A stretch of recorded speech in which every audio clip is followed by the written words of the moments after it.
Zapruder film is very clear to me what's going on. It's very clear. It's the most powerful document we have on the assassination.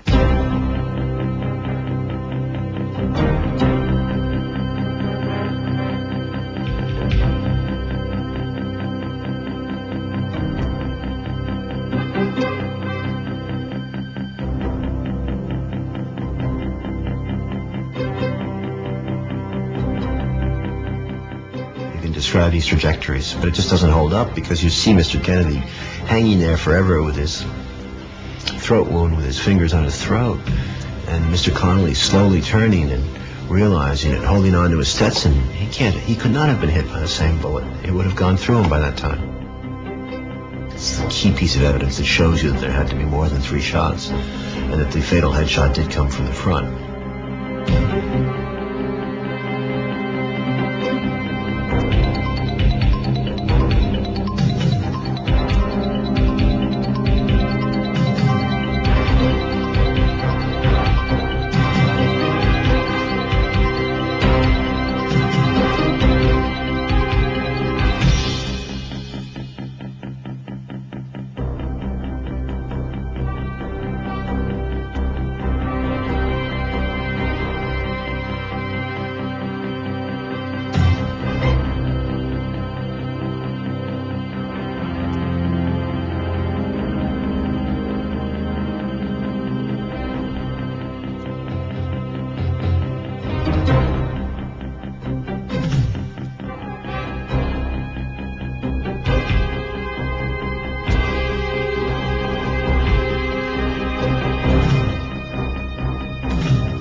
With the proper equipment and with the parade route set up, it's a cinch to kill the president, and they did it.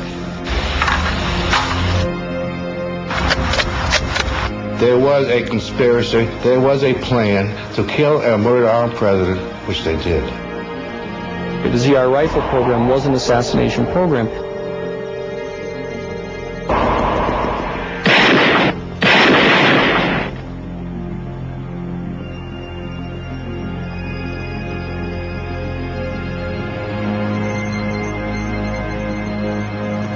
America has 3 great unsolved mysteries. The Cuban Missile Crisis, the unexplained reasons for Watergate, and the assassination of John F. Kennedy. Up to now, those 3 events have been thought of as separate. You're about to discover that they are tied together. They are the keys to understanding the conspiracy to assassinate John F. Kennedy. Hello. I'm James Earl Jones. Many mysteries surround the death of John F. Kennedy. Now, we're going to offer you brand new answers to the old questions. Who killed John F. Kennedy? Why did they do it? And how were they able to keep it covered up for all these years? You'll see who knew about it and how it began. At that time, I go to Ferry's house, and Oswald's there, and Shaw's there, and Ferry's there, and Cubans are there, and all I hear is anti-Kennedy, anti-Castro, what are we going to do? And Ferry's walking back and forth. And then someone came up with an idea, well, if you can't get Castro, you get Kennedy, and blame it on somebody that likes Castro, and then the U.S. will go to war. All he had done to was he said this would have to be done in a triangulation. He said the triangulation of crossfire, that was Ferry's idea. You'll see who carried it out. I have worked on presidential protection. I know there's more than one government. They know what they're doing. They have the right weapons. Everything is set up. It's a profession. You'll see who was behind it. It's not some external conspiracy that came from outside. This was something that happened at the heart of the deep American political system. And you'll see how it has been covered up for all these years. Well, there was a rash of deaths, many violent deaths. The deaths follow certain patterns. Plus, you'll see how it all connects to Watergate. Facts, photos, evidence never revealed anywhere before. Our guests on the show are people the public rarely gets to see. Agents of the CIA, the Pentagon, and the KGB, who deal in top-secret operations. Investigators who are speaking to us despite a congressional gag order. Doctors with startling new medical evidence. Witnesses and friends of Lee Harvey Oswald. What you see and hear may startle you, but it is all backed up with proof. Who killed Kennedy? Why did they do it? And who is the group behind it? But this information does not come without a price. People have died to get it out. Some of our guests are right now receiving death threats. But their goal, like ours, is to finally shed some light on a dark chapter of American history. Join us now for the JFK conspiracy.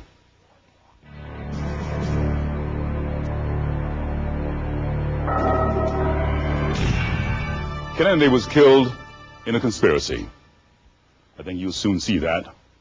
To help us understand the who and the why, with us are a former chief of covert operations for the Joint Chiefs of Staff, Colonel Fletcher Prouty, a high-ranking member of the KGB, Colonel Nichiporenko, the highest-ranking CIA official to go public, Victor Marchetti, the man who put the Kennedy assassination back in the limelight, Oliver Stone, the forensic pathologist with startling new medical evidence, Dr. Cyril Wecht, plus witnesses, friends, investigators, military experts, and many others. But first, let's go back to that day in Dallas. The day was November 22nd, the time shortly before noon. It had rained earlier, but when John Kennedy arrived in Dallas, the sun was shining.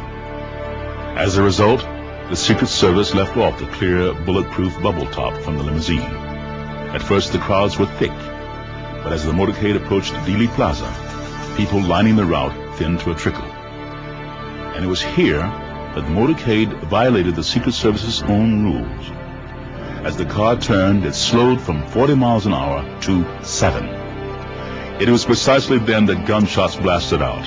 For 6 seconds, the occupants of Kennedy's car were struck by bullets. Kennedy grasped for his throat. Connolly reacted as if he had been hit from behind. Kennedy's head exploded, driven with great force backwards and to the left. Then and only then did the president's car accelerate and speed off. Lyndon Johnson, the new president, ordered a federal commission to investigate the crime. Headed by Supreme Court Chief Justice Earl Warren, it became known as the Warren Commission. Hundreds of witnesses, thousands of hours of testimony, and when they were done, the Warren Commission announced that 3 shots had been fired from the 6th floor of the Texas School Book Depository, from above and behind the president, by a single crazed gunman, Lee Harvey Oswald. The Warren Commission had given us the official version. Lee Harvey Oswald had acted alone. But if all 3 shots had come from behind, then why did the president's head fly backwards? A reaction more typical of being shot from the front. And why did so many people, including policemen, run not towards the book depository where Oswald was, but towards the picket fence? If the Warren Commission was right, why did so many witnesses claim to see something completely different from the official report? I believe with all of my heart that the shots came from behind the picket fence. And I focused in on a gentleman with a suit and a hat standing here at the picket fence. I saw a puff of smoke, then I saw a man with a rifle. I was shocked. It was a brown rifle. And I know enough about guns and hunting to know that he was shot from the front. I saw the man in the suit and the hat pitch the gun to the railroad man, and he walked off in this direction. Hundreds of witnesses, thousands of hours of testimony. Yet, these are eyewitnesses to the killing of the president, and the Warren Commission told us they didn't believe them. With us now is Jean Hill, who was closer to the president's car than anyone else at the time of the shooting. Ms. Hill is a Dallas grade school teacher and has feared for her life for the last 29 years. She's just written a book, JFK, The Last Dissenting Witness. And just last week, she received another death threat on the telephone. Ms. Hill, welcome. Thank you. What did the person who threatened you on the phone say? Well, he said he thought that I had learned my lesson and had learned to shut up, but that they'd found out that I had a book coming out and that if I said anything in the book, I would never live to enjoy it. Why were you in Dealey Plaza that day? Well, I went down there to take a picture of the president and also a good-looking motorcycle cop. What were you doing just before the shots rang out? Looking for a good place to be seen and wearing a red raincoat where I could be seen. And just as my friend started to take a Polaroid picture of the president as his car was coming abreast, the shots rang out. I mean, I jumped out in the street to yell at him to look this way, and the shots rang out. He grabbed his throat, and that was the horrible headshot.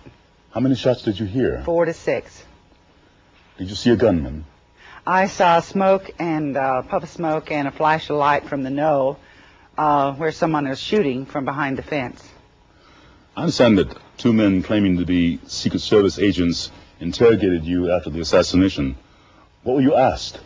Well, they picked me up and took me to the courts building and shoved me in a room where there were 2 other men, assumed to be Secret Service also, and they asked me what I had seen. I told them that I'd seen the president hit, that I saw a shooter from the knoll, and that I'd heard 4 to 6 shots. But they told me I didn't hear but 3 shots. 3 bullets is all they had. 3 shots was all they were willing to say right then. Well, did you go to Washington to speak to the Warren Commission? No, because my boyfriend, who was a policeman, got word that possibly I would be killed on that trip, and so I did not go. But not long after, the Warren Commission came to Dallas, and they came out after me and took me to Parkland Hospital. Were you ever interviewed by the Warren Commission? Oh, yes. I was interviewed by our inspector, who was very, very, well, he tried very hard to discredit everything I said. He accused me of all kinds of things, from like a shabby marital affair to seeking publicity to just downright lying. We have a telephone call. Suzanne H., New York City. Yes, my question is for Jean Hill. Jean, are you sorry that you spoke up? No, I've never been sorry that I spoke up. A little bit scared that I spoke up, but I wish I had told the truth then, but I don't think I'd be alive to tell the truth today had I spoke up so completely then. As many as 177 people involved in this case have died suspiciously. Several Dallas policemen.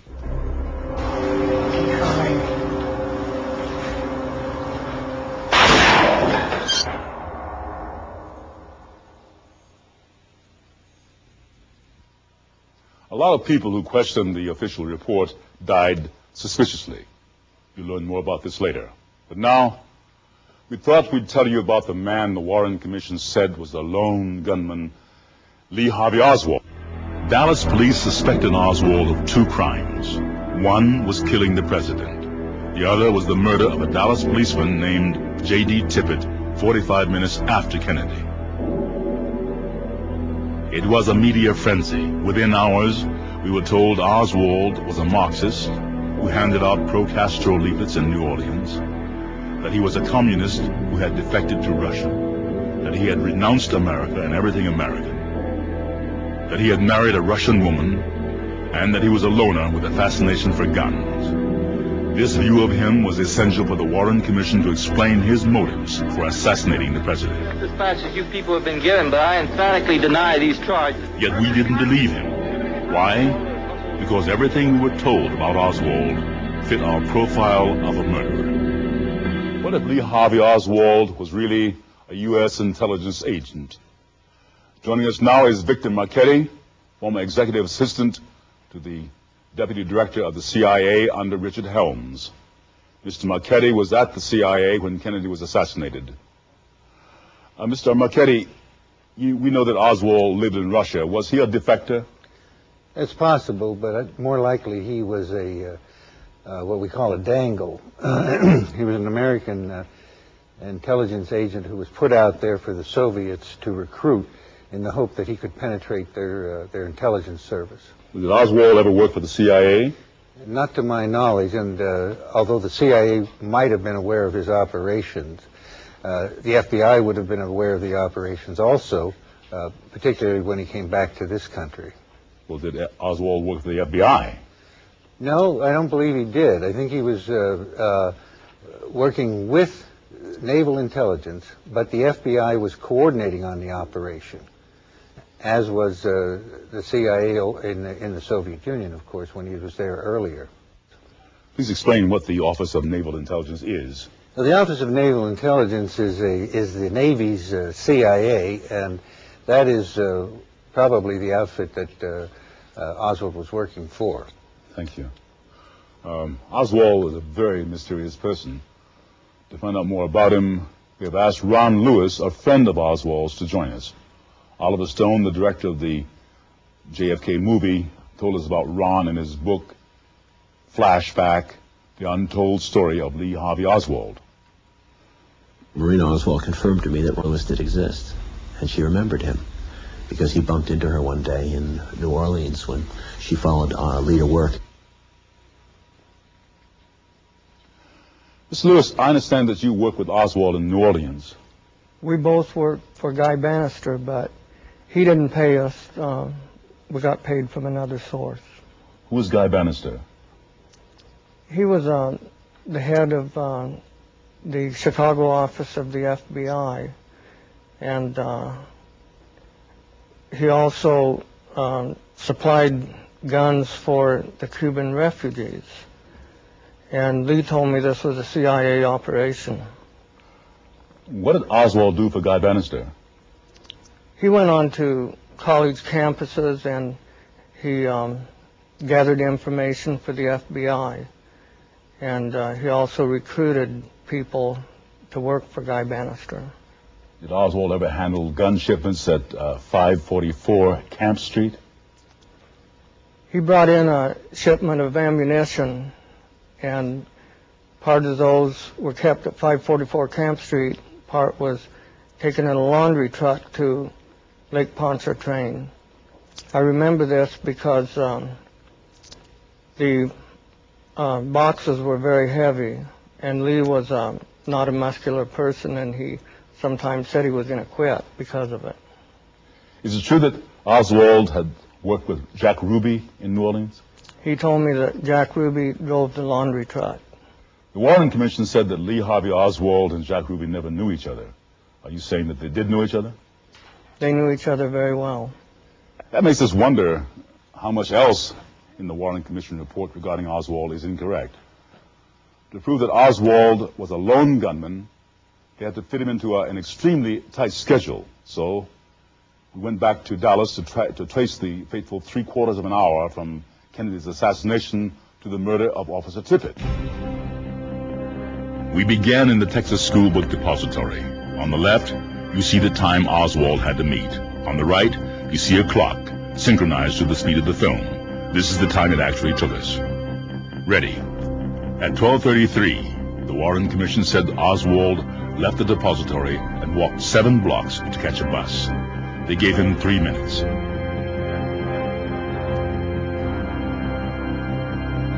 3 minutes, but it took us 6.5. Meanwhile, after traveling a couple of blocks, the bus was caught in an immense traffic jam. They said he got off the bus.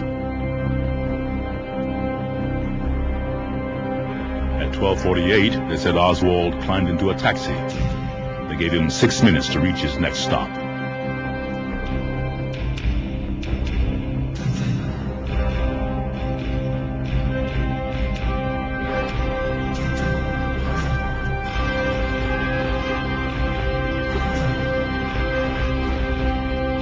It took us over 8 without traffic.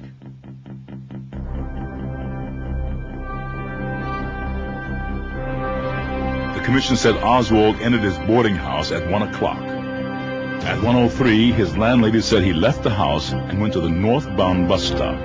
Yet in order to kill Officer Tippit, he had to travel south. So the commission said he must have changed his mind.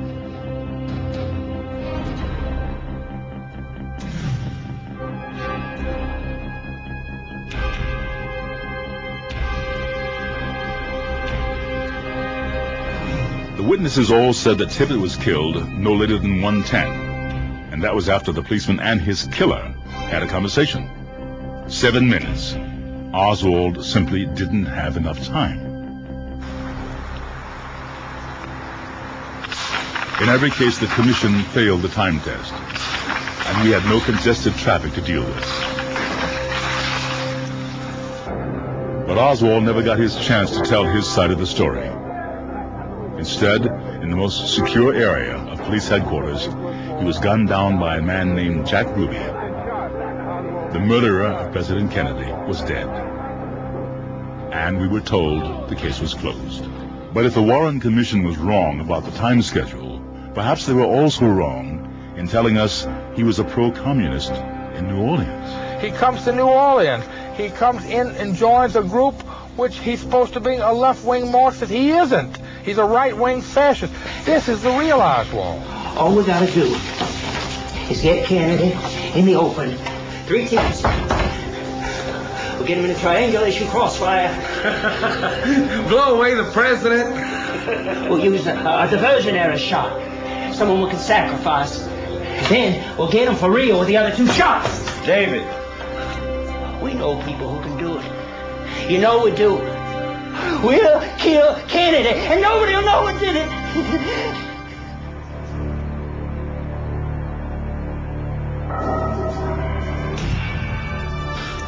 Bear in mind that Oswald was not the only so-called defector to the Soviet Union in that time frame. That there was like 6 or 7 young men, all impoverished, all from the same background as Oswald, who supposedly defected to the Soviet Union in that same time zone of 58, 59. One man went over the month before Oswald, Webster. He's still alive, and he's an interesting parallel to Oswald. So I think these men were all part of a defection program. Oswald could have been one of many defectors that were used, put in place in the Soviet Union, acquire a Soviet profile. You don't have to do any work for the CIA in Russia. You don't have to do any work for the KGB. You just go, live, come back. That's enough. And then any of those 6 guys could have been used in any 6 spots in the globe to do work as communist dupes, frontmen, classic double agents. They weren't into money at all, these guys. They were really into loyalty. They were spies for being spies' sake. They were young. They were penniless, but they were devoted to the concept of being a spy. And there was glory to that. It wasn't about money. That's why Lee was always busted this whole time. You know, he always had enough money, though, which is his IRS records are not released, which is an interesting side effect of this. But you know, I'm sure he got the money when he needed it to get in and out of Russia, but he wasn't interested in money. He was interested in the aesthetic and the ideology of spying and power and political power. I spent a little time in Marina with the daughters. I don't know if she really ever understood him either completely. He had a secret life. Unquestionably, he had a part of his life separate from her, and he resented any invasion of that privacy. He wouldn't tell her where he was going a lot, disappear. He had all the makings of, you know, not a loner, but really a member of a secret organization. And she said to me very clearly, she believes that he was being used by some kind of other force, by which I think she meant an intelligence agency that was using her husband. She feels that he would never have killed the president because he liked the president. Oswald spent a lot of time in New Orleans. The Warren Commission told us it was because he was pro-Castro, hell-bent on converting others to his Marxist ways. Oliver Stone's movie, JFK, deals with the New Orleans connection. 544 Camp Street, as shown in the film, is significant because it slipped one day into one of the pamphlets. It was the only connection ever of Oswald to the Bannister office. What is Oswald, if he's a lone nut communist, doing, working out of, in some sense, Bannister's operation at 544 Camp? The office belonged to Guy Bannister, formerly with the FBI. Not only was this address on Oswald's supposedly pro-Castro leaflets, but the account Oswald used to print the leaflets belonged to the CIA. In fact, everything about that address was connected to the CIA. It was a CIA operation where they had the Cubans, and they were training these people, and they had trucks going there with unloading rifles in there. Witnesses placed Oswald there. They even heard him offer to train anti-Castro Cubans. I'll teach these guys guerrilla warfare tactics. Yeah. But he wasn't the only one to share that office. E. Howard Hunt set up a CIA dummy organization called the Cuban Revolutionary Council. The headquarters for the Cuban Revolutionary Council were none other than 544 Camp Street in New Orleans. Howard Hunt with the CIA, Guy Bannister with the FBI, and Lee Harvey Oswald, all in the same office. Today there's evidence that Oswald only pretended to be pro-Castro. More likely, he was a U.S. intelligence agent on assignment.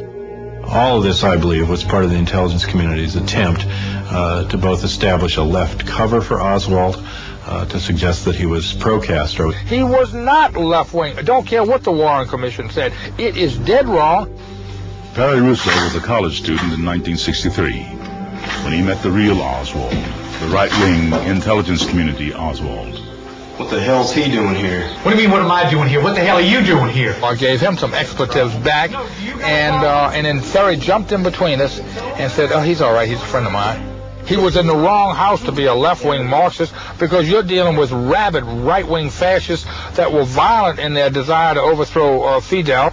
Oswald had gone to the right-wing Cubans a few days before, and then he goes out in the street right in front and starts becoming a left-winger a couple of days later. So the right-wing Cubans go crazy. They attack Oswald. They attack him first, but he gets arrested. The moment he got to jail, an FBI agent named Regis Kennedy rushed down to see him. Regis Kennedy was an FBI agent. Lee Harvey Oswald was an informer for Regis Kennedy. It was a source of information for him. Now, Dave Ferry told investigators about the connection between the FBI and Oswald. We received 19 files. Reference was made in those files to the Central Intelligence Agency contract number of Lee Harvey Oswald and the FBI informant number S172 of Oswald, and the $200 a month stipend that he was receiving. Bannister connected to the FBI, Ferry with the CIA, Oswald with contract numbers at both, all together in an office shared by Howard Hunt of the CIA. But one other person was also there, a man named Clay Shaw, the only person ever to be charged in court with a conspiracy to assassinate President Kennedy. A very different portrait of Oswald than that painted by the Warren Commission. Mr. Marchetti, who was Clay Shaw? Clay Shaw was a businessman who was involved in international commerce and had quite a few connections overseas, operating his trademark there in New Orleans. How did you find out about Clay Shaw's connection to the CIA? Well, at the time of the Garrison trial for Clay Shaw, I was working on the director of the CIA staff, and he had a morning meeting every day in which he had his 12 top lieutenants and a few staff officers. And one day he looked at the chief of the clandestine services and he said, "Are we giving that guy all the help we can down there in New Orleans?" And he was referring to Clay Shaw. And he said, because we don't want that, words to the effect, we don't want that crazy guy down there causing any trouble. He was referring to Jim Garrison. And I thought that was kind of surprising. After the meeting, I asked the director's assistant why he brought this up, and I was told to be quiet. Later in the day, the director's assistant came over to me and said, look, Clay Shaw used to work for us. He was a contact of ours. And he did a lot of things for us. And this guy Garrison is digging into his background, and he may bring this out. It would be very embarrassing to the agency. And that's why we want to help Shaw. I see. Well, did Oswald ever work for Clay Shaw? I think he probably did, from everything I know, but I did not know that in the agency. Ron Lewis, do you know if he ever worked for Clay Shaw? Lee was paid to by Clay Shaw to distribute leaflets in front of the International Trade Mart, but Lee told me this was just a front. Was Oswald involved in the plan to kill Kennedy? He knew there was a plot to kill Kennedy, but he didn't want anything to do with it. But eventually he became involved with them. Well, who was supposed to kill Kennedy? He told me that Roscoe White was supposed to kill Kennedy. He was to be one of the trigger men. Thank you, sir. Later in the show, you'll actually hear from the KGB. Oswald's past was hidden all these years as part of a cover-up. The truth, had it been known, had it come out, would have revealed there was a conspiracy. The conspiracy to kill the president needed a scapegoat, a patsy, someone who would take the blame. That's because there was a need for us to be directed away from the evidence, away from the fact that Kennedy was hit by 3 gunmen, firing from different positions. In a conspiracy that would embroil the nation in a cover-up so great that 12 years later, it would lead to the Watergate break-in.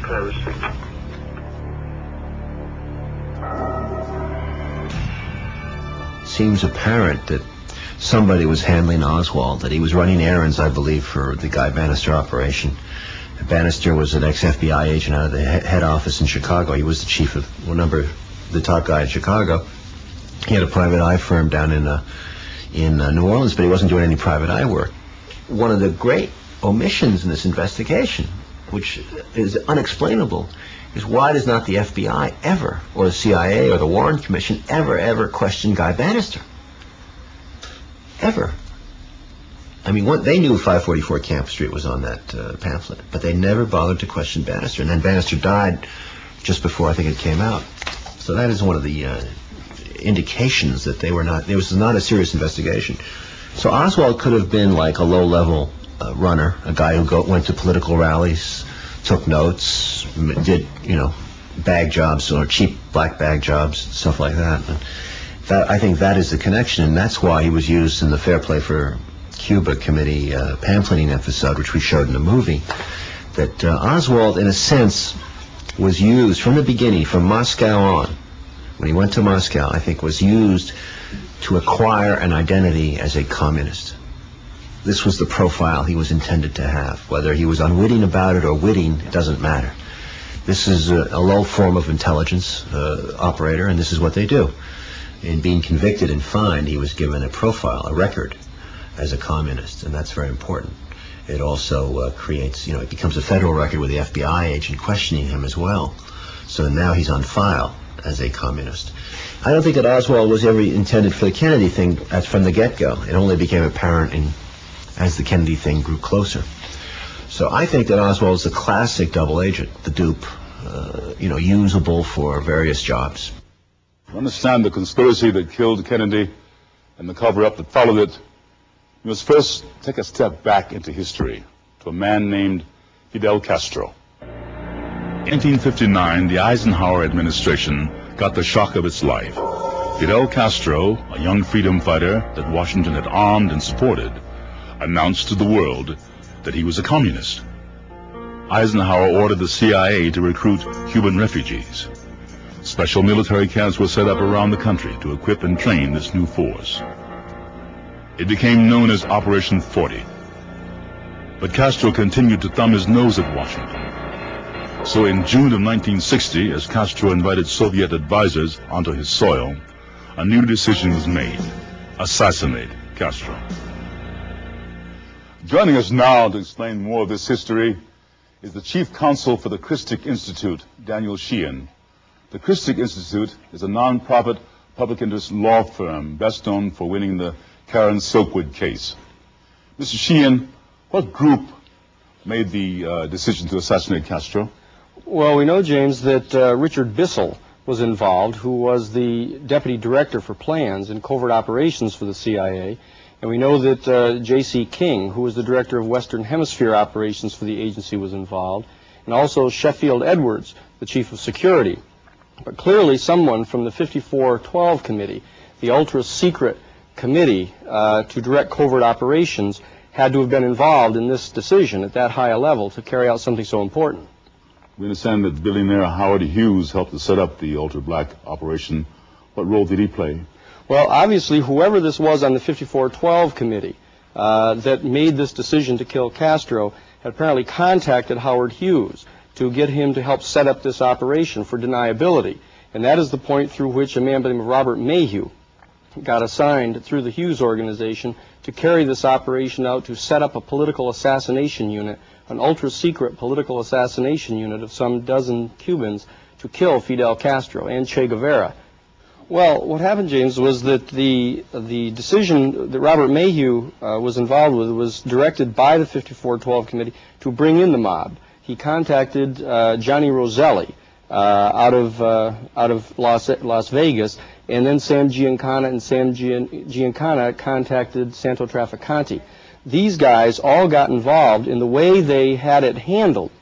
The way they had it handled was the CIA assigned specific people to supervise this assassination team. E. Howard Hunt and Frank Sturgis, very specifically, were assigned to control the training and assignment of this extremely secret political assassination team that was set up in 1960. Mr. Marchetti, had the CIA worked with the Mafia before? Oh, certainly. The CIA got involved with the Mafia in World War II when it was OSS, the Office of Strategic Services, in order to have the help of organized crime in their guerrilla activities in Sicily and Italy. And since then, the CIA has worked with organized crime in the Corsican Brotherhood in France, in running dope from the Middle East. They got involved with it in Southeast Asia, and eventually they got involved with crime in Latin America as well. And this brings them into Castro, because they were working with organized crime, Meyer Lansky, and that part of the Mafia in Cuba. I see. Let's tell you more about the assassination team. Its name would change with every operation. For this program, we'll call it S-Force. With the help of organized crime figures and under the direction of the CIA, 15 professional assassins were recruited to form a special operations unit, an ultra-black assassination squad. Their job was political assassination. Their target was Fidel Castro. It was a murder incorporated, and it was a secret no one wanted to reveal.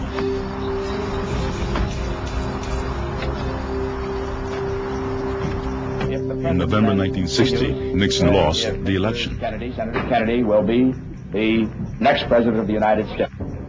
And John Kennedy was sworn in as president. So help me God. Kennedy was not told about the existence of S-Force.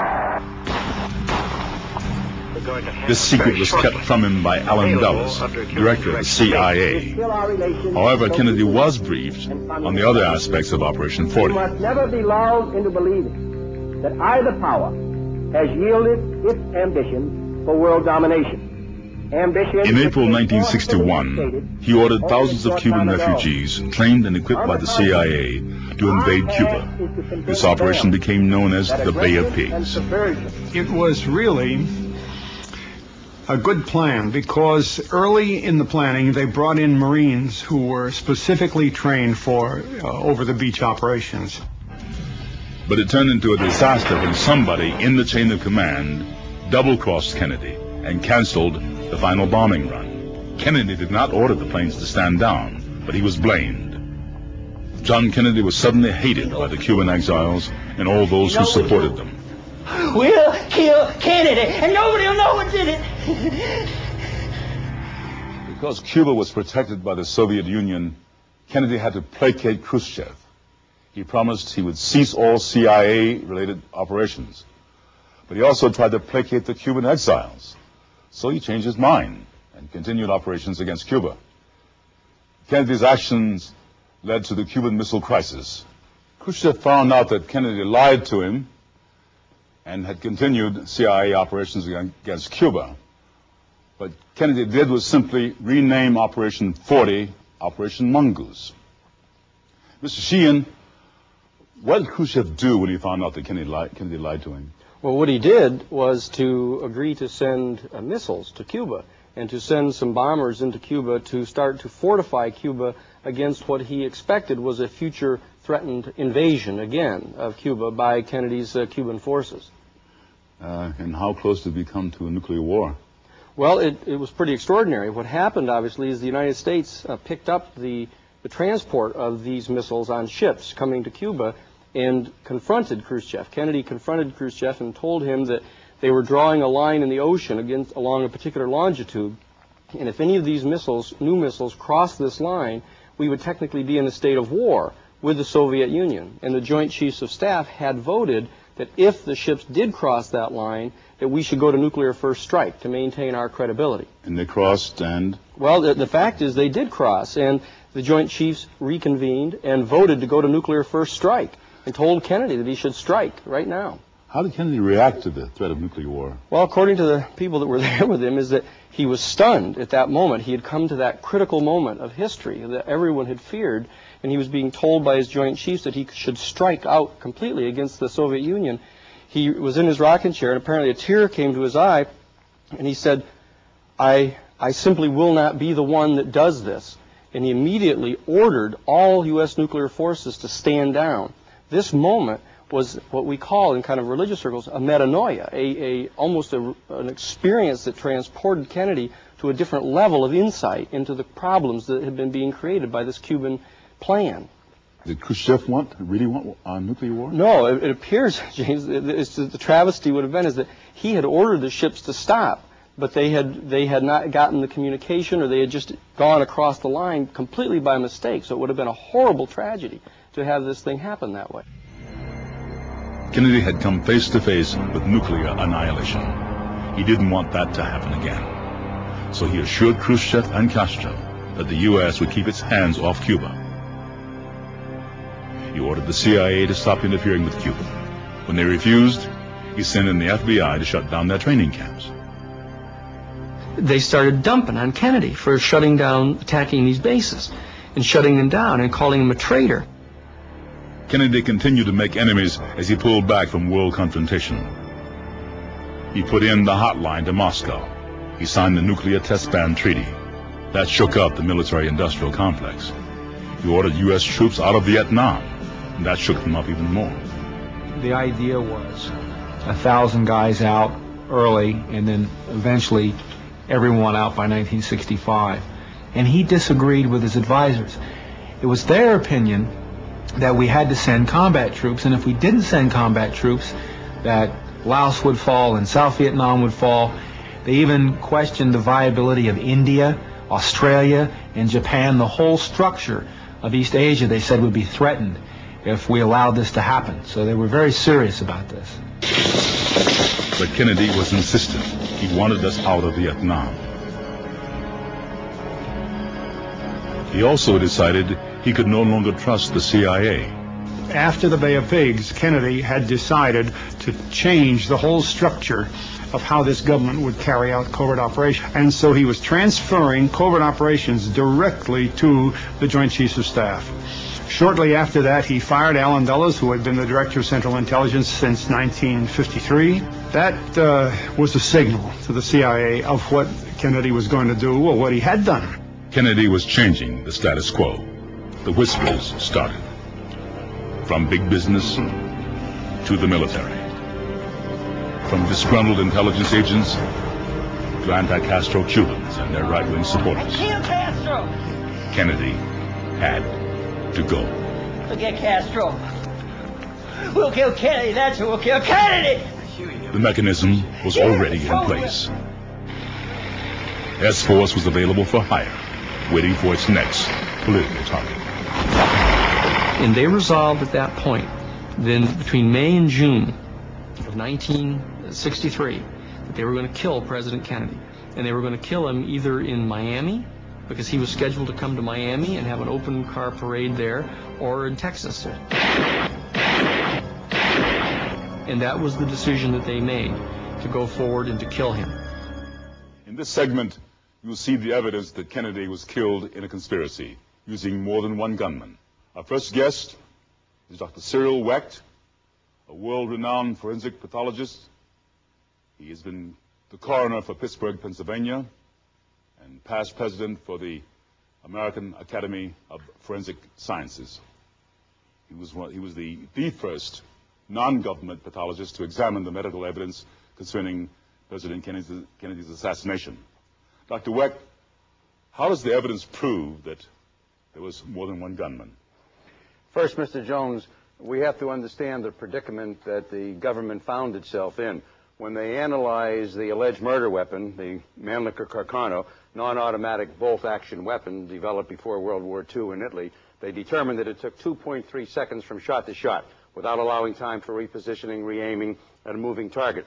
Then when they examined the Zapruder film, frame by frame, they saw that John Connally was completely non-reactive, 1.5 to 1.6 seconds after Kennedy had already been hit in the throat.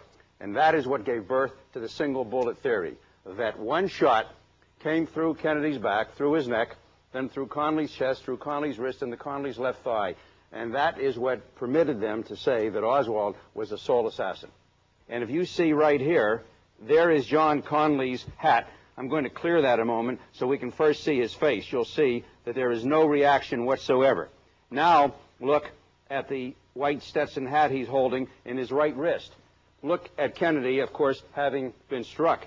1.5 to 1.6 seconds have elapsed, and John Connally, according to the single bullet theory of the Warren Commission, has been shot through the chest. The right wrist has been fractured. The nerve that permits the thumb to hold things in apposition with the fingers has been severed. The bullet's gone into the thigh, and he sits there totally unreacting. No, you might have covered this, but why couldn't one bullet have hit Connally and Kennedy?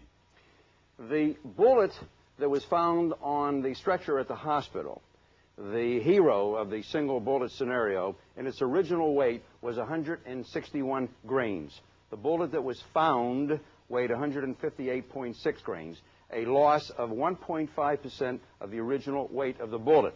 And yet, when you look at the x-rays of these two men, you see fragments of the bullet in 4 anatomic locations, with a significant fragment having been removed from the governor's wrist and another piece to this day remaining in his left leg. If you put all these together, you clearly have in excess of 1.5% of the original weight. If you look at the bullet, Mr. Jones, you'll see this is Commission Exhibit 399, the stretcher bullet, the magic bullet, as the critics prefer to call it. This bullet is absolutely pristine. It's a 6.5 millimeter, fully copper jacketed, except at the base, lead core piece of military ammunition. The nose, the cone of the bullet, which allegedly destroyed 4 inches of the governor's right fifth rib and caused a comminuted or shattered fracture of the distal radius, a dense, heavy bone in a man Connally, a little taller than you even, that this bullet, according to them, broke both those bones and yet emerged in this pristine condition, losing only 1.5% of its original weight. And that is why that one bullet could not have produced those wounds. The other reason, of course, is the trajectory. If you look at this trajectory of the model that is portrayed here, you see that under the Warren Commission scenario, the bullet had to have entered Kennedy's back. And by the way, they revised that wound. It was placed several inches higher than they did on the night of the autopsy. And then they say it went through his neck. And as it was going out to the left and downward and forward, it would have had to have stopped in midair, come back about 18 inches, and then gone into John Connally's right posterior axillary area, which is a fancy way for saying right behind the armpit. And then, when it came out, it saw the wrist over here, and it said, hey, let's get the wrist in too. It reached over, got his wrist, shot I showed you before, holding the white Stetson hat, and then it moved downward. Now, the angle through Connolly's chest was downward about 25 degrees.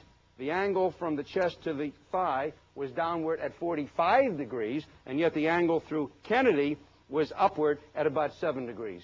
So we've got then a bullet which does incredible gyrations like a roller coaster at an amusement park, moving horizontally and vertically at different times depending on whatever you need of it. Thank you, Doctor. We performed a test to find out if it was possible to have a bullet come out as the Warren Commission said it did.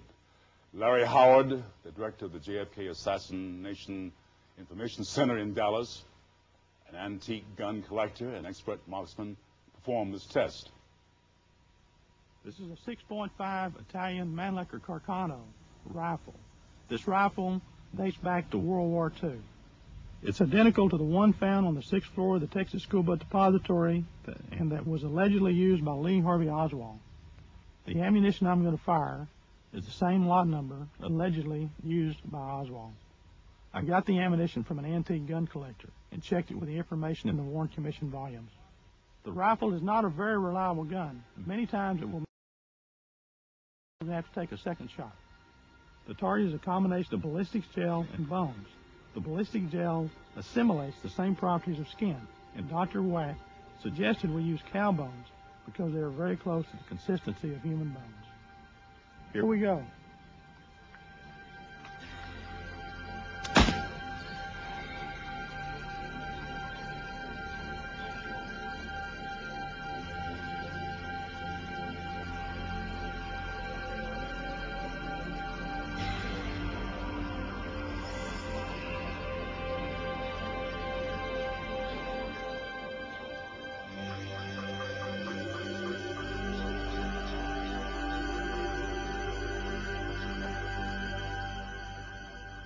As you can see, the bullet I just fired is severely distorted.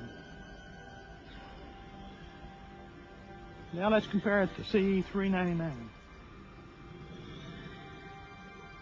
which is in near pristine condition. Dr. Weck, let's talk about medical evidence. Who performed the autopsy? This is incredible.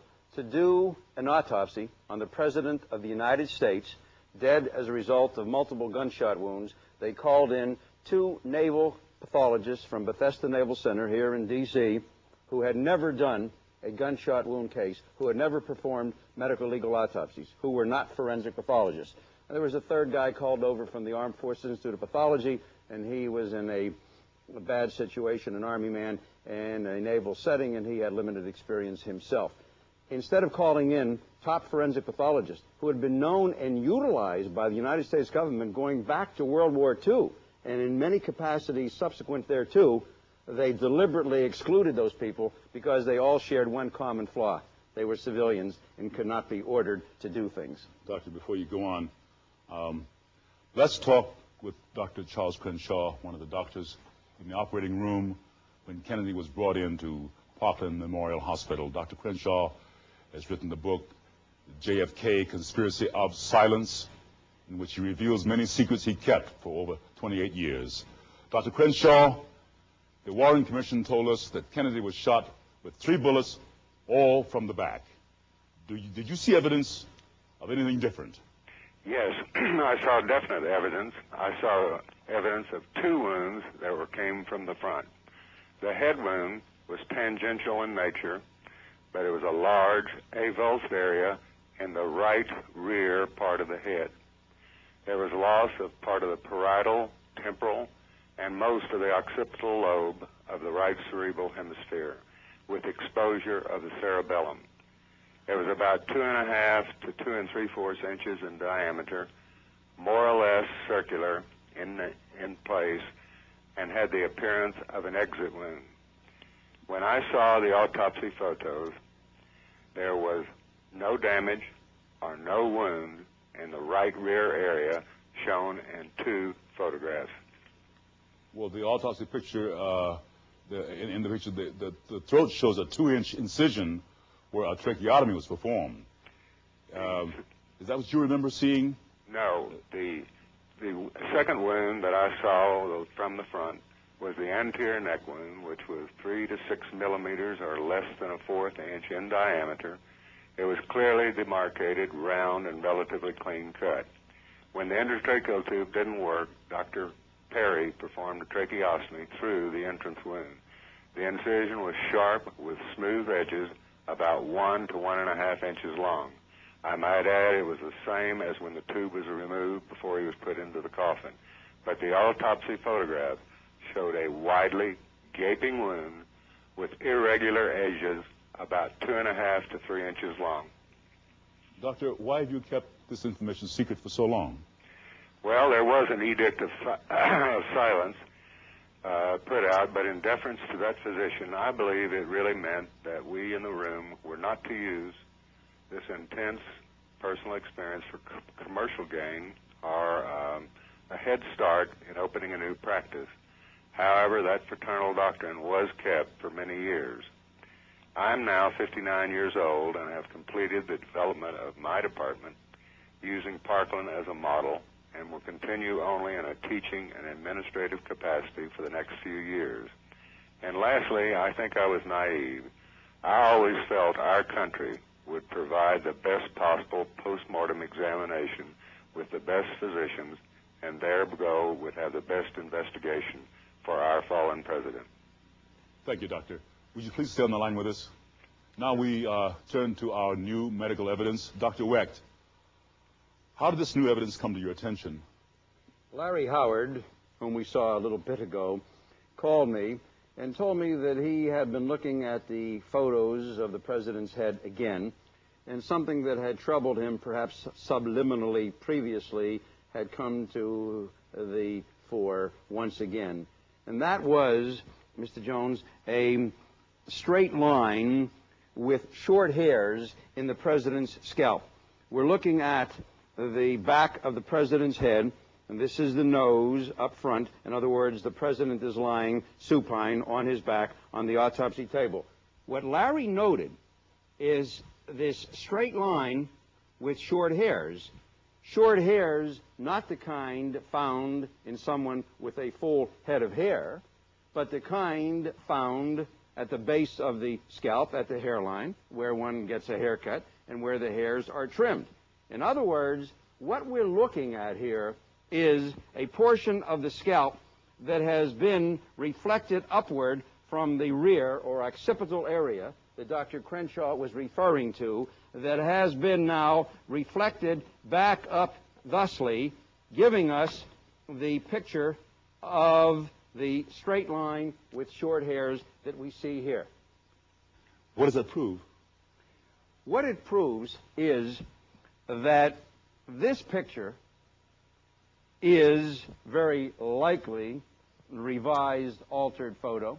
It definitely proves, in conjunction with the Zapruder film that shows the president being hurled violently backward and to the left at the moment of impact of the headshot, and force equals 1/2 mass times velocity squared. We know the mass of the bullet, 161 grains, traveling almost 2,100 feet per second. A tremendous impact, and supposedly, according to the Warren Commission, he's being struck from the rear, but his body moves backward and to the left. When you take that and you correlate it with the description that Dr. Crenshaw and other doctors at Parkland Hospital, and a nurse and a Secret Service agent and a funeral director all said about a gaping defect in the right rear of the skull. When you look at these photos and you look at work that other people have been doing, including a colleague of mine, Mr. Tom Wilson in Pittsburgh and so on, you come to the conclusion that we're dealing with a big defect in the right rear of the skull.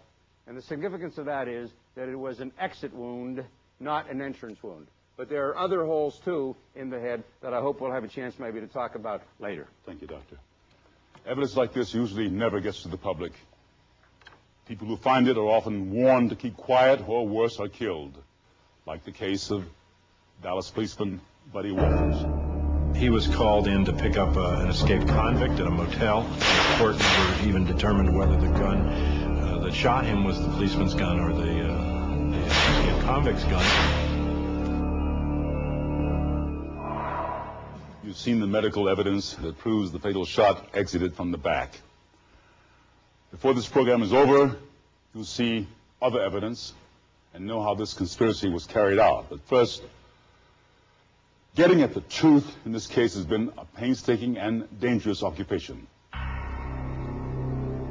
As many as 177 people died simply for knowing too much. The moment Kennedy was killed, a massive cover-up went into operation. Witnesses were threatened, and many were killed. Evidence was tampered with and destroyed, and documents were locked away under the guise of national security. There were many things you weren't supposed to see, like the paraffin test given to Oswald. It proved conclusively that Oswald had not fired a rifle that day, or the spy camera found in Oswald's possessions, issued to him by the U.S. government, or Oswald's letter to a Mr. Hunt, requesting his next assignment. The only Hunt we know of in this case is Howard Hunt of the CIA, who shared the same office with Oswald in New Orleans. There were intelligence connections to Oswald everywhere you looked, and every one of them was covered up. There was even advance warning of the assassination received by the FBI that was locked away so you would never know. Roadblocks, cover up, hiding the truth. Jim Garrison, district attorney in New Orleans, learned that the hard way. I think he proved beyond a shadow of a doubt that Oswald, who was supposed to be a lone nut communist, had a very strange set of friends in New Orleans, among them David Ferry, Guy Bannister, and Clay Shaw. Garrison learned about Oswald's connections to New Orleans. He learned about the party, summer of 1963. We'll kill Kennedy. He got Ferry to talk, and Ferry started telling him amazing details of the assassination. The word of Ferry's cooperation leaked out. And I got a phone call here in my home from Dave Ferry. He was panicking and he was almost crying. That's when the investigation leaked out. It was in a news meeting about the major investigation of the JFK. And he was, like I say, panicking. They're screaming at they're going to kill me. You know, why did you do this? You know, what happened? Ferry was Garrison's major link to the truth. Through him, Garrison would have proved Kennedy was killed in a conspiracy. It is said Ferry wrote 2 suicide notes, both typed and neither signed. It is said he died of a massive brain hemorrhage, but many people now believe Ferry was murdered. Without Ferry, Garrison was forced to find other witnesses. He learned of a Dallas policeman named Buddy Walters. Walters had been in Dealey Plaza when he found what appeared to be a 4th bullet. Walters originally described it as a .45 slug and then later changed and said that he hadn't found a bullet there, but there's photographic evidence from one of the Dallas newspaper photographers. Walters agreed to come to New Orleans and testify for Garrison. That's right. Police! I hear they got But before he could leave, he was sent to a motel in Dallas. Come on, we come in.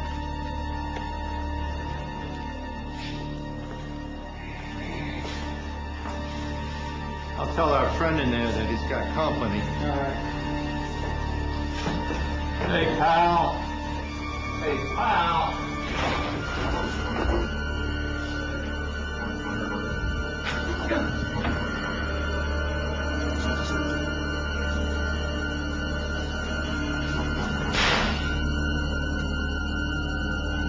So before he got to New Orleans, Buddy was killed. Garrison found another Dallas policeman, Officer Roger Craig. Craig and another policeman found the rifle. Craig and others were the first to see the spent shells near the window, lined up in a direct row, about 2 inches apart. Not the way shells fall when they're ejected randomly from a gun, but placed there. Craig also saw a man who he later said looked like Oswald running from the school book depository. When he reported this, he was told to say it didn't happen. Hold your horses. But Craig persisted. He too agreed to help Garrison.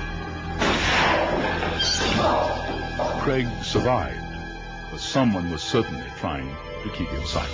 3 more violent attempts were made on Craig's life. He kept surviving. Finally, we are told, he committed suicide. Yet Garrison was determined to find the truth.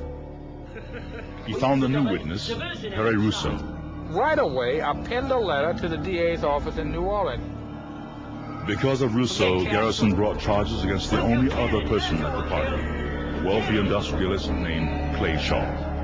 He felt he could prove Shaw was tied to the Kennedy assassination, but he needed federal cooperation. We got no cooperation from the federal government at all. At all.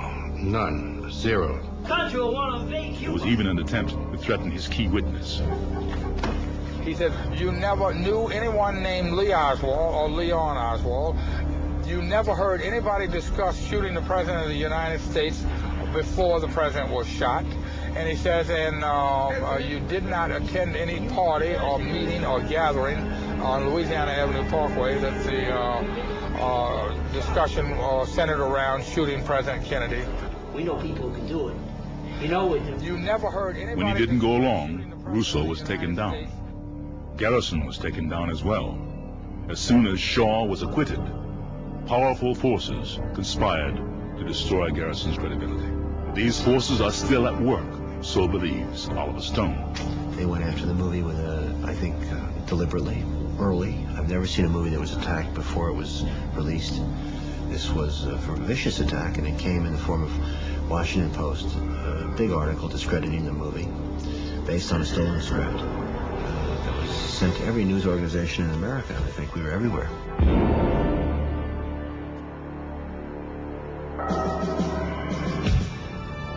It wasn't like he didn't have a case.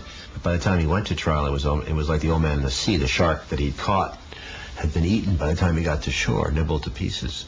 During that time, the government was all over him. They had informers in his office. They bugged his offices. They knew his witnesses.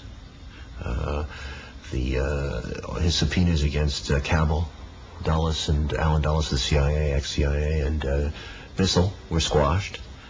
He had 4 witnesses in 4 different states. The 4 governors refused to return those witnesses to Louisiana, which was very bizarre. Couldn't get certain files from the IRS. Couldn't get files out of Washington. His investigation was compromised by informers. People stole his files, gave them away. He had 2 or 3 informers on his staff. He was set up in a toilet, as he describes in the book, to take a fall. He was offered a bribe, a federal judgeship, by a man named Miller who came to see him. Wow, who could offer him a federal judgeship? My God, look what look at the odds he was up against. He was floundering to a certain degree in the dark, and his key witness, David Ferry, was mysteriously died right after his name came out in the papers, as I showed in the movie. Ferry is linked to Oswald through the Civil Air Patrol unit, which is important because David Ferry was known homosexual. He was fired by Eastern Airlines for those reasons, and he trained young men in the Civil Air Patrol, and there was no question that Oswald was in his unit at that time. So it's quite possible that as early as the mid-50s, when Oswald was working in the Civil Air as a teenager, knew Ferry, that shot did come from the front. Secondly, I think he proved beyond a shadow of a doubt that Oswald, who was supposed to be a lone nut communist, had a very strange set of friends in New Orleans. Also, Jim was calling a spade a spade. I mean, he may not have had all the smoking guns he needed, but here he was saying in the 1960s that the elements of our government had killed our president. He put the concept forward in a very bold and provocative way, and it went into the subconscious of the nation. He was ridiculed for it. He paid a heavy price. He was totally discredited in media, television, and by the government. There was a conspiracy to kill JFK. The U.S. Congress knew that in 1978, when the acoustical evidence proved it to them. Senators listened while CIA Director Richard Helms told of lying to the Warren Commission. Was it a conscious decision on your part not to inform the Warren Commission, or was it just something that you didn't think should be done at the time? It never occurred to me. I think it was a mistake, no doubt about it. I think that this revelation led to the formation of the House Select Committee on Assassination. All the documents down and put them up. Former Philadelphia District Attorney Richard A. Sprague was chosen as chief counsel. But when he wanted to investigate the CIA, roadblocks were thrown up. I think that some attacks on me arose by people who did not want this investigation. Sprague was dismissed. He was replaced by G. Robert Blakey, who acknowledged the CIA Mafia connection. What possibly could have been the moral justification for the CIA entering into an alliance with the Mafia? There was none. To execute the president. I have apologized for this. I can't do any more than apologize on public television that I was an error in judgment on my part. But then he basically cleared the CIA of any blame. Just before the committee was to shut down, two acoustics experts, Mark Weiss and Ernest Ashkenazi, startled Congress using a precise scale plot map of Dealey Plaza and a police recording made during the assassination that showed that at least two gunmen had done the shooting. That as a result of very careful analysis, it appears that with a probability of 95% or better, there was indeed a shot fired from the grassy knoll. Yes, there was a plot to kill the president. There's factual evidence. The organized crime was there. I don't have factual evidence beyond the Mafia. We now know that certain information was left out of the official report. I can give you the name of one of the guys that interviewed him. But for example, one of the early investigators, Richard E. Sprague, would like to know what happened to the interview with the man he calls Frenchie, a man he believes was one of the assassins. Frenchie told them something about his involvement in Dealey Plaza. Only Blakey can tell why and how they buried all that information, but they did. It's not in any of the 28 volumes. It's not in the report. It's nowhere. In fact, all of this information has been locked away until the year 2029. Joining me now is a former investigator for the House Select Committee on Assassinations, Gaten Fonzie. Mr. Fonzie, did you sign the secrecy agreement? Yes, we had to. Tell us about that agreement. The agreement was basically to prevent the press and the public knowing what the committee was doing as it was doing it. Well, why didn't other members of the staff speak up now? Well, it was the same way as it was with the Warren Commission. There were a lot of young, ambitious attorneys on the committee who saw the opportunity to use their work with the committee to enhance their resumes in the future. They were very interested in keeping their government jobs, as it were. Why did you come forward? Well, for a couple of reasons. First of all, I didn't give a damn about a government job. And secondly, I was outraged after the House Select Committee report came out that it was being treated as if it was the final word. And like the Warren Commission report, it was not at all the result of a full and complete investigation. You found the first evidence that indicated Oswald was connected to the CIA. How did you make that link? I came across a witness in Miami who was the leader of Alpha 66, one of the most violent and aggressive anti-Castro Cuban groups. It was the group, in fact, that attempted to embarrass Kennedy during the Cuban Missile Crisis when he was in delicate negotiations with Khrushchev. His name was, the leader of this group was named Antonio Viciana. Viciana told me that throughout the period that he formed the group, prior to forming the group, and throughout the period of from 1961 to 1973, he was directed by an American who was a strategic director of Alpha 66, the secret behind-the-scenes man. And in September of 1963, he used to meet with Bishop at various times and in various places. In September of 1963, he met with Bishop in a man named Maurice Bishop was this fellow's name. He met with Bishop in Dallas, and he saw Bishop talking to a young man whom he later identified as Lee Harvey Oswald. Viciana did. How did you identify Maurice Bishop? We had a sketch drawn from Viciana's description. At the time, I was working for Senator Schweiker, who was on the Church Intelligence Committee. He had set up a Kennedy subcommittee on the assassination. And Senator Schweiker recognized the sketch as one of the CIA officials who had testified before the Church Committee. How do you feel the committee followed up its leads? It didn't. It didn't follow up the leads, especially in relation to the CIA. In case of the Maurice Bishop incident, it did nothing at all to confirmed the fact that David Atlee Phillips was in fact Maurice Bishop. Well, it seems that the House Select Committee failed to follow up on its most promising and obviously the CIA. But they did make an important contribution. They concluded that Kennedy had been killed by at least 2 gunmen as part of a conspiracy. And they brought the CIA and Mafia assassination plots out into the open. But 5 years earlier, no one knew these plots existed. It is the secret that ties the Kennedy assassination to Watergate. Lyndon Johnson and Earl Warren realized there was a conspiracy to kill Kennedy. I'm positive that Lyndon Johnson, during that week after Kennedy's death, realized how close those bullets came to him and what they meant.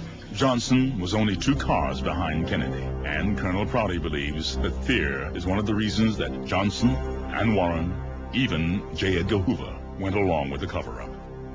I think all those men recognized right then that the power of the bullets was very strong. The truth frightened them too much to let it be revealed.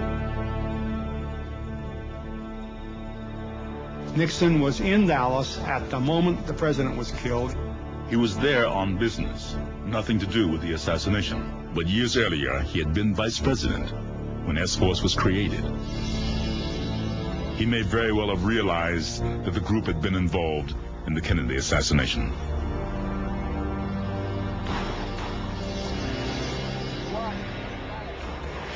In 1968, Nixon became president.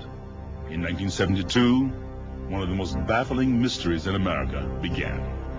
Watergate.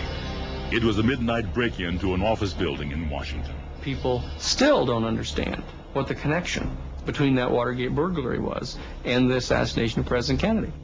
5 men broke into Democratic National Headquarters. Why?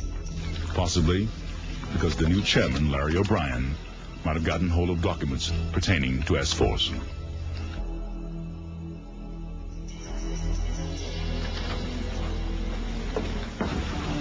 These were no second-rate burglars.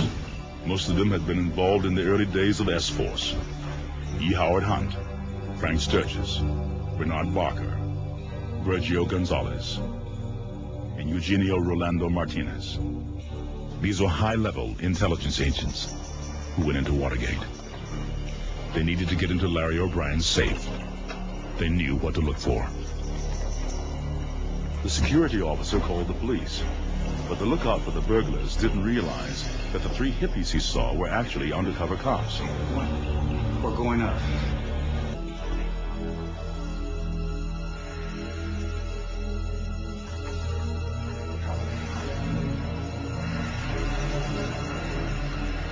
Freeze! Come out of there! But before they were successful, they were caught. And their capture led to the first resignation of an American president. Mr. Sheehan, who were the actual burglars? The actual burglars, Rolando Martinez and Virgilio Gonzalez and Bernard Barker and the others, many of them were actual members of the ultra-secret S-Force, the political assassination group that had been set up back in 1960 when Richard Nixon had been vice president, and when Mr. Bissell and the others in the CIA had set up this ultra-secret group to assassinate Fidel Castro with the help of Howard Hughes and his lawyer, Robert Mayhew.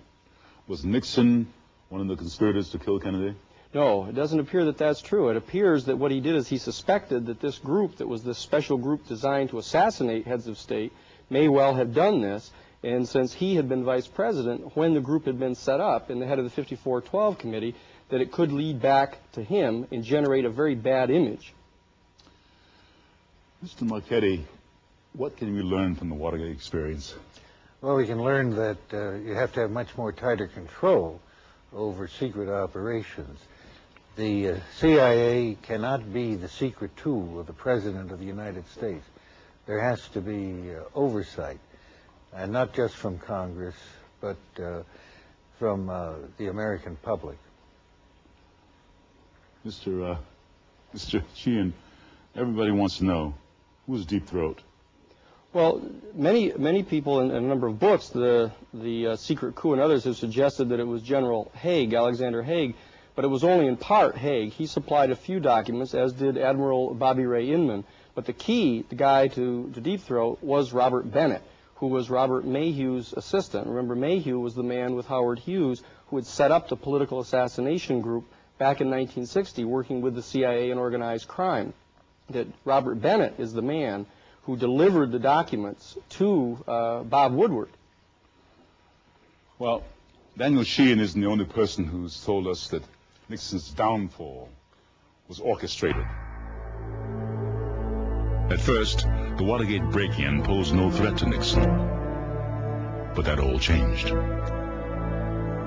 Nixon was building his own private intelligence agency, and I think this is why the other agencies, CIA and the FBI and maybe even the Pentagon, collaborated to bring Nixon down. Nixon threatened the CIA. Nixon fired the CIA director. Nixon threatened the status quo. Nixon had to go. Exactly 9 years earlier, Kennedy had followed the same course. Kennedy had threatened the CIA. Kennedy had fired the CIA director.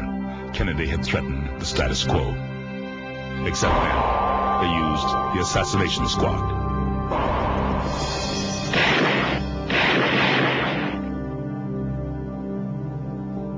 There's little doubt that John Kennedy was killed in a conspiracy. But two questions remain. The first is, what really happened that day in Dallas? Forget Castro. We'll kill Kennedy, that's who will kill Kennedy! You ain't never gonna get that shit. Yeah, sure we will. We'll kill Kennedy and blame it on Castro. The whole country will want to invade Cuba. David. All we gotta do is get Kennedy in the open. Then 3 teams will get him in a triangulation, a crossfire. David. We know people who can do it. You know we do. Because of his ties to the CIA and the Mafia, very probably did know of the conspiracy that was taking shape. Although it is doubtful that he knew precisely about his force. The ZR rifle program was an assassination program. The ZR rifle program had been involved in assassinating Patrice Lumumba, that assassinated Trujillo. That's the machinery, Murder Incorporated. That's the people. In fact, they call them mechanics. You see a man on the phone that simply says where, and they say in the South, and when, in the fall. And all right, thank you. And on November 22nd, it was to be for them just another assignment. It had rained earlier that day, but by noon, it had stopped. You're dealing with people who are trained to do this in the first place. They don't need bonuses and pay. They have access. They are assured they can leave.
proper equipment and with access to the place and with the parade route set up to come right by where they are at a very slow pace, it's a cinch to kill the president, and they did. Kennedy's motorcade was arranged to make two turns, taking him directly into a triangulation. The first shot came from the picket fence. It hit Kennedy in the throat. The second shot came from the Dow Tex mill next to the book depository. It entered Kennedy's back. The third shot came from the southwest corner of the book depository, 7th floor. It hit Connolly. The fourth shot came from the Deltex. It narrowly missed, hit the curb, wounding a bystander. The fifth and sixth shots were fired almost simultaneously, from the depository and from the picket fence. Both hit Kennedy in the head. One from above, moving him forward. Then an instant later, one from the front, tossing him back. One from above, moving him forward. Then, an instant later, one from the front, tossing him back.